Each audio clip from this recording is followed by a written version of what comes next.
Well, I know it has been a minute since my last video. I have packed, I have moved, I have unpacked, and now I'm settling in on the other side. And I'm so excited to share with you today, mind over matter. You see, there's this one word, you might be familiar with it, called fear.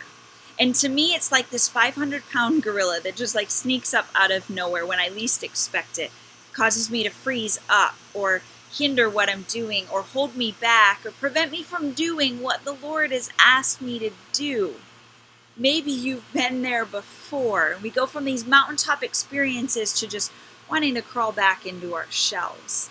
And I realized as I was reading the beginning of Ezra that I was not alone. You see, let me give you a little bit of backstory in the book of Ezra. It's about rebuilding the temple, and they're fulfilling the prophecy from Jeremiah. In chapter 1, they were praying to the Lord, and the Lord softened the heart of the king. They had just come back from captivity, and so they're rebuilding the temple. That is what the book is about. But see, what's interesting is they're rebuilding the temple and they are so excited. They are showing their commitment. They are praying. They're putting the burnt offerings on the altar, asking the Lord to bless what they're doing. And then all of a sudden, like overnight, opposition hits. They face fear head on, and they do it to the point where they get so discouraged, they quit everything. And what caught me off guard the most was they quit for 16 years. My initial reaction in reading that was, wow, like you've got problems. Fear caused you to stop for 16 years.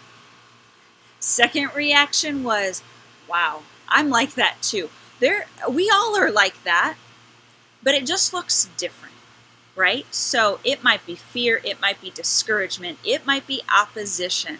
We all have thoughts running through our head. You're not good enough for that. You can't do that. Or why don't you put that dream on the back burner over there? All of this stuff takes place in our head. Someone said something and we remember it for life. And now all of a sudden we have a similar experience that has been shaped by trying to rebuild the temple, trying to do something for the Lord. Someone said something, we froze. Fear took its place, fear won, and now we've stopped. It's a scary thought.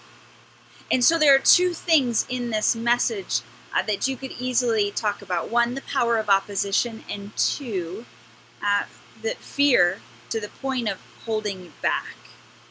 So what struck me the most was the fact that they stopped for 16 years, but also the fact is that they knew the Lord was in it, right? They knew that God had softened the heart of the king. This was a fulfilled prophecy. And so I just wonder how many of us are fearful of what other people think, and so we've stopped what we're doing. Or maybe we're just not giving 110% of what God's asked us to do. Or maybe